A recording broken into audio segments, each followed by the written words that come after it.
This theme of this convention, the unshakable faith, what we are seeing is really covering our lives every single day. And I wanted to take you through these thoughts in the context of this topic, the silent strength, patience, perseverance. Brothers and sisters, if you and I, most of us look back in our lives, it comes a realization that this event or the events unfolding in Gaza are probably one of the most important events of our lifetime so far. Many of us. The closest that I can think about was the environment post 9/11. But there's a big difference between that and this. When it comes to the concept of patience and how do I relate this to what's happening in Gaza, what we are seeing unfold on our TV screens every single day, I want to take a step back and talk about why is it important to understand patience from the point of view of Allah subhanahu wa ta'ala. So Allah subhanahu wa ta'ala, describing the human being, says, إِنَّ الْإِنسَانَ خُلِقَ هَلُوعًا إِذَا مَسَّهُ الشَّرُّ جَزُوعًا وَإِذَا مَسَّهُ الْخَيْرُ مَنُوعًا إِلَّا الْمُصَلِّينَ. No doubt, human being has been created impatient. When harm comes to him, he loses patience. And when good comes to him, he holds on to it for himself. In another ayah, Allah subhanahu wa ta'ala says, خُلِقَ الْإِنسَانُ مِنْ عَجَلٍ. And why am I talking about this definition? Because it really will start to make sense to you as we connect the dots, brothers and sisters. خُلِقَ الْإِنسَانُ مِنْ عَجَلٍ سَأُرِيكُمْ آيَاتِي فَلَا تَسْتَعْجِلُونَ. The human being was created with the ingredient of rushing. With the ingredient of rushing. The human being loves to rush. The human being always wants results right away. And this is part of his creation. And brothers and sisters, if you look at the test of life and think about it for a moment, and I want to give you some examples. The very first one, human being, someone who's hungry, someone who's thirsty, and you ask them, please refrain from eating and drinking. What is that called? Fasting, right? Someone was harmed in some ways. What is the normal inclination of a human being? Is to react and hit back. And you say, لا تغضب. Don't be angry. When you have to wake up for Fajr prayers, and you probably just slept a few hours ago, it's really hard to get up in the morning. And on top of that, if you have to make wudu and then go to the masjid, what is that really describing? Is what Allah continues to ask of us. The money that you and I have worked so hard for, and Allah turns around and says, مَنْ ذَا الَّذِي يُقْرِضُ اللَّهَ قَرْضًا حَسَنًا. What is that describing? The whole concept of charity. If you start to look at the ayat of Quran, and you start to see a pattern coming up. And this pattern was promised to you. This pattern was promised to you. وَلَنَبْلُوَنَّكُمْ بِشَيْءٍ مِّنَ الْخَوْفِ وَالْجُوعِ وَنَقْصٍ مِّنَ الْأَمْوَالِ وَالْأَنفُسِ وَالثَّمَرَاتِ. We are going to test you with a little bit of, with something of fear and hunger and reduction in wealth and fruits.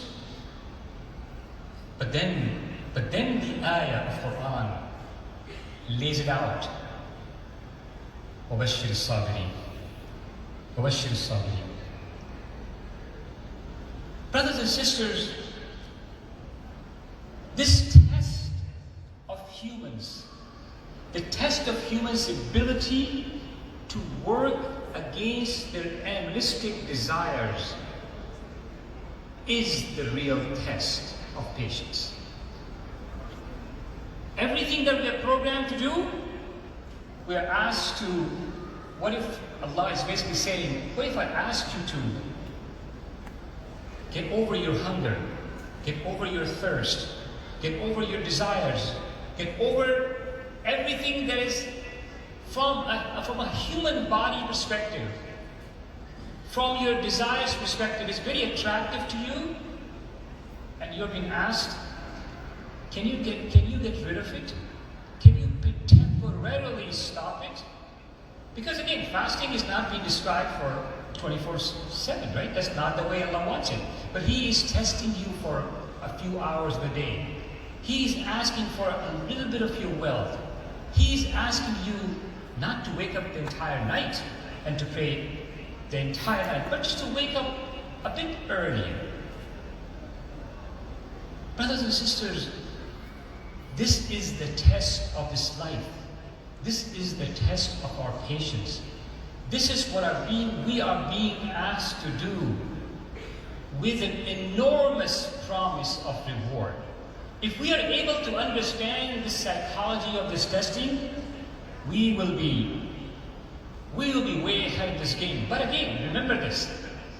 I don't want to belittle this entire perspective. I don't want to make it seem very easy. If you are in pain, if you are suffering, if you are going through difficult challenges in life, it's very hard. It's very hard. So, we have to understand this difference between the human behavior and the animal behavior. Have you ever seen a lion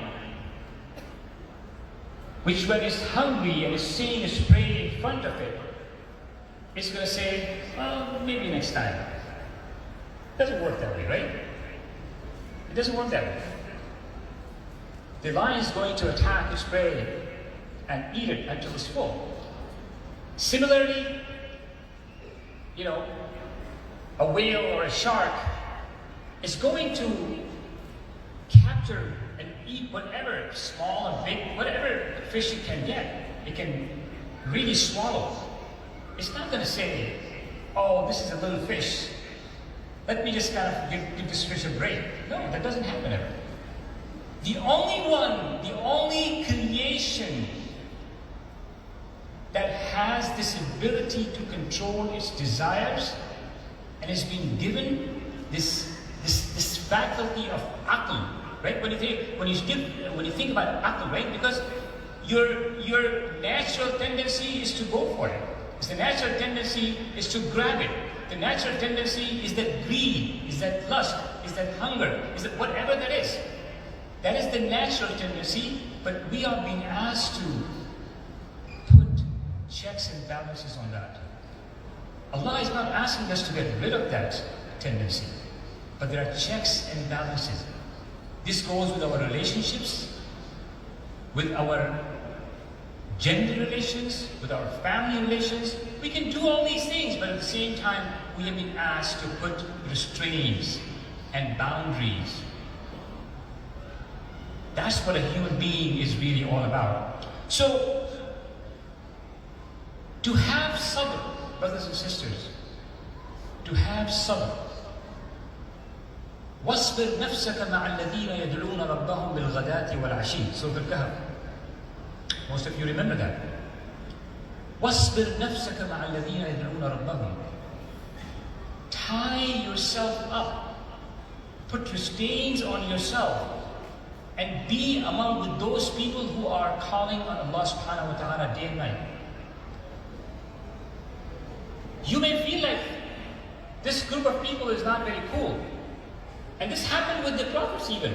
When the elite of that society always said to them, wait a second, but these people, إِنَّهُمْ لَشَرْذِمَةٌ قَلِيلُونَ. These people are they're the lowest of the low of society. Why are you associating yourself with them? And what was the answer of prophets? They said, we can't do that. This is an order from Allah subhanahu wa ta'ala. You associate, because it's cool and it's natural to go with the elite. It's natural to go with the cool people, right? It's natural. That's your desire. That's your will and wish. But Allah is restricting that. He's saying, well, it's okay. But as long as these people are on the right path. So brothers and sisters, when it comes to the time of prophets and the stories of prophets, when it comes to how do we understand this concept of sabr, when the Prophet ﷺ was struggling and seeing these difficult times, these challenging times, people around him, his own family members are abusing him. His own people are bent on really coming out and saying so many things about him. It would hurt the Prophet ﷺ. It would hurt him. It would hurt him. And Allah subhanahu wa ta'ala recognizes that.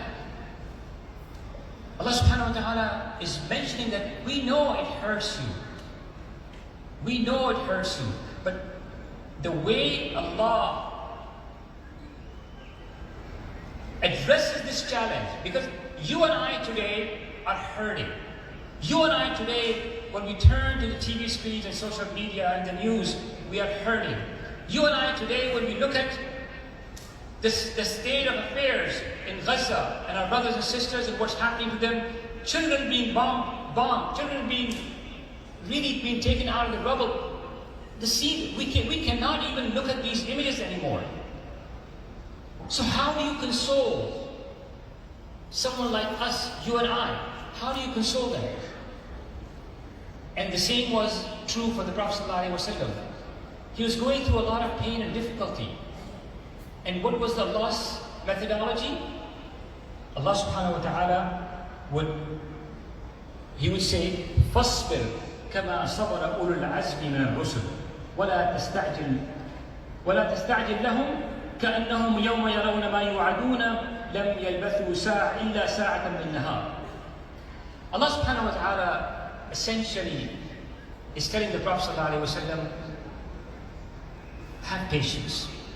Just like those messengers of Allah who had patience in their life, who were patient when they were faced with these calamities. And today, I want to inshallah take a few moments and kind of go over some of these challenges that happened in the history of mankind. Some of these prophets of Allah. I want to talk to you about, brothers and sisters, the patience of Ayyub alayhi salam. The story is very well known. And Allah subhanahu wa ta'ala has dedicated 2 passages in Surah As-Sad and Surah Al-Anbiya. And vividly describes the situation with Ayyub alayhi salam. Someone who had everything. Who had the most beautiful life. Children, wealth, health, family. He was blessed with all these great things in his life. And Allah subhanahu wa ta'ala decided to test him. And this story is being told to the Prophet sallallahu alaihi wasallam. So today, I'm repeating the same story to you. Similar to what the Prophet sallallahu alaihi wasallam would have a consolation in that sabr and understand the lessons, because these are lessons These are stories that will really allow us to reflect why, what happened. This is the methodology that Allah used for the Prophet sallallahu alaihi wasallam, and we want to employ the same methodology for ourselves. When we look at the stories of these prophets sallallahu alaihi wasallam, ridwanullahi alaihim. Now, one of the key things in the story of Ayyub alayhi salam, there's so many lessons there. But one thing that we see when things turn around, he lost everything. He lost his health, he lost his wealth, he lost his family, he lost his children. Life, one of the biggest challenges that happened to them, and I'll tell you, this happens a lot, is the challenge of faith. Why is this happening to me?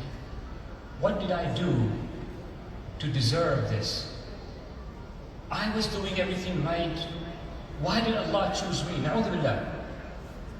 But look at Ayyub alayhi salam. One of the key lessons that we learn from the life of Ayyub alayhi salam in the most difficult moments. Look at him. Look at how Allah subhanahu wa ta'ala says, وَاذْكُرْ عَبْدَنَا أَيُّوبَ. And remember our slave Ayyub, إِذْ نَادَى رَبَّهُ, when he called upon his master, إِذْ نَادَى رَبَّهُ أَنِّي مَسَّنِي الشَّيْطَانُ بِنُصْبٍ وَعَذَابٍ. And look at his etiquette. In the most vulnerable situation, he had this skin disease, and he was hurting, and he lost everything. Yet he said, Ya Allah, Shaitan has afflicted me with pain and suffering. So he relates the pain and suffering, knowing he's a prophet of Allah. He's a prophet of Allah. He knows that very well. He knows that nothing comes without the permission of Allah. But look at his etiquette and his adab and his faith in Allah subhanahu wa ta'ala, knowing that whatever comes from Allah is goodness. And look at him. وَأَيُّوبَ إِذْ نَادَى رَبَّهُ أَنِّي مَسَّنِي الضُّرُّ وَأَنْتَ أَرْحَمُ الرَّاحِمِينَ. Later on in Surah Al-Anbiya, Allah subhanahu wa ta'ala says, then Ayyub, when he calls upon his master, he says, أَنِّي مَسَّنِي الضُّرُّ.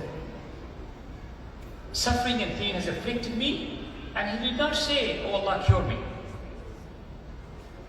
He says, وَأَنْتَ أَرْحَمُ الرَّاحِمِينَ.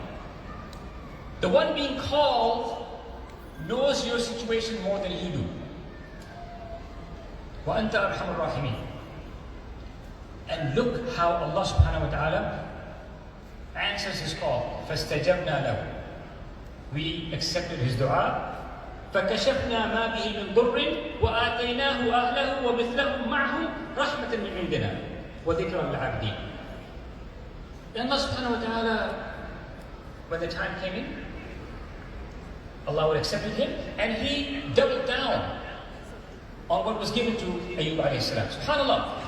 They say that he got even more than what he has to have. His sickness was removed. But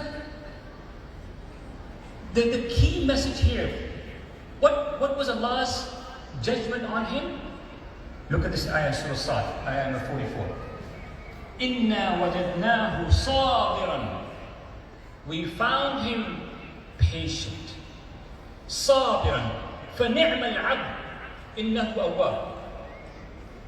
How best of a person, how best of a slave. He's one of the best slaves.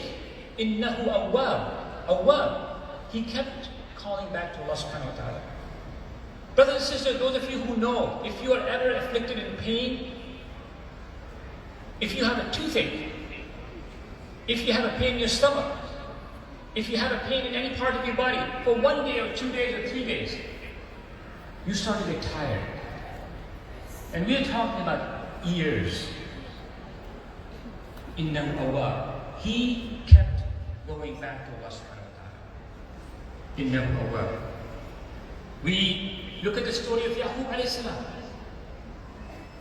And subhanallah, if you just study Surah Yusuf, and you look at the lessons that you can drive, all of you, those of you who are parents, I urge you to look at some of the tafasir, listen to a lecture on the story of Yusuf alayhi salam, And what was the response of this man who lost his beloved son, the most beloved son, and his second son? And what was his response? Beautiful words. Allah decided to capture them in Quran. Why? Because it gives us a lesson. That lesson is not going to be limited to Yaqub alayhi salam. Those of us who are parents, those of us who are going to have children, will have to go through many challenges. Always remember that, brothers and sisters. When his elder children came back to him and said, this is what happened. وَأَكَلَهُ الذِّئْبُ. A wild animal has eaten him. What did he say? قال بل سولت لكم أنفسكم فصبر جميل فصبر جميل. I am going to cling on to this patience. فصبر جميل. And how many days? Was it a few days? Was it a few weeks? A few months? We're talking about a loss of a child. Our sisters and our brothers who have children. Just imagine if your child is lost in the convention hall here. What happens to the mother? What happens to the father and the parents? We all know that. فَصَبْرٌ جَمِيلٌ. Prophet sallallahu alaihi wasallam, Prophet Nuh alayhi salam, 750 years. Perseverance. He was consistent in his da'wah. قال نوح رب إني دعوتهم ليلا ونهارا. I call them day and night. And this 950 years that he spent, how do you quantify that? I don't think we even can quantify that in our minds a lot of times. Brothers and sisters, the Prophet ﷺ, but at the end of the day, what is the promise? This is something that is difficult to do, but it's not impossible. There is something that takes a lot of control, but it's not impossible. This is something that needs a determination.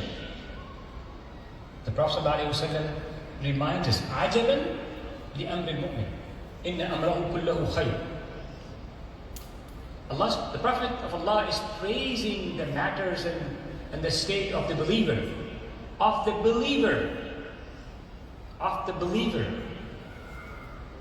In أَصَابَتْهُ سَرَّاءَ شَكَرٍ. And that is what was being asked of us, brothers and sisters. In أَصَابَتْهُ سَرَّاءَ شَكَرٍ. If you have something good that comes to you, and you as a believer, you recognize it, you thank Allah subhanahu wa ta'ala, you turn back to Him, and you describe that ni'mah to others. And you say, my Lord, my Master is very merciful, and I'm so grateful. And your attitude is showing how someone who is grateful to Allah subhanahu wa ta'ala, how someone is going to react to something good that happens to them. That's what we need, brothers and sisters. I want to conclude with just this concept in these ayat of Quran that talks about perseverance, about consistency, about being patient. إِنَّ الَّذِينَ قَالُوا رَبُّنَا اللَّهُ ثُمَّ اسْتَقَامُوا. Those among you who say that Allah is our Master and they are steadfast on it. They decide, okay, this is our life, we're not going to waver, we're not going to look left and right, we are going to stay on the right path. Look at the reward for these people. تَتَنَزَّلُ عَلَيْهِمُ الْمَلَائِكَةُ أَلَّا تَخَافُوا وَلَا تَحْزَنُوا. At the time of their passing away, different scholars interpret it in different ways, but one of the interpretations is that at the time of them leaving this world, angels descend upon them. And if you can just imagine that moment in anyone, we cannot obviously imagine it in the most right way. We've seen other people passing away. But imagine what's happening, going through your mind as you are leaving this world. Oh my God. This moment of truth is happening now. If you are a believer, if you're a Muslim, even if you're a weak Muslim, you know these things. And at that moment in time, you think about, your mind is moving at 1 million miles an hour speed. And you have covered your entire lifespan. And you've thought about all the good things and bad things that you've done. And you don't know what's going to happen to you at that moment in time, because between now until the judgment day, until the decision between Jannah and Nar, there may be millenniums before that happens. But if at that moment, if the angels descend upon you and they give you the good news, أَلَّا تَخَافُوا وَلَا تَحْزَنُوا, there's nothing better than that. There's nothing better than that. We ask Allah subhanahu wa ta'ala to give our ummah, the Muslim ummah around the world, the patience, the sabr, the ability to internalize what's happening and give us that strength that we need in this time of difficulty. Give us the strength and give the people in Gaza and in Palestine who are suffering through the atrocities of the Zionists.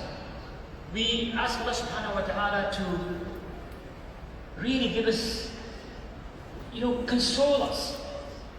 And we look at these stories in Quran, we look at the statements of the Prophet ﷺ as a consolation, as a reassurance, as something that we can take back and know that the Mata Nasrullah, Inna Nasrullahi Qareeb.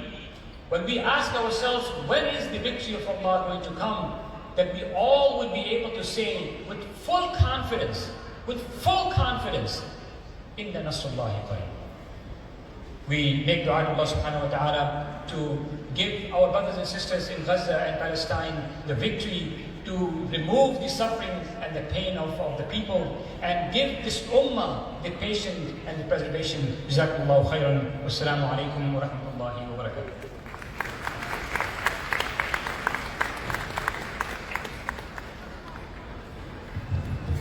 Takbir. Takbir. Takbir.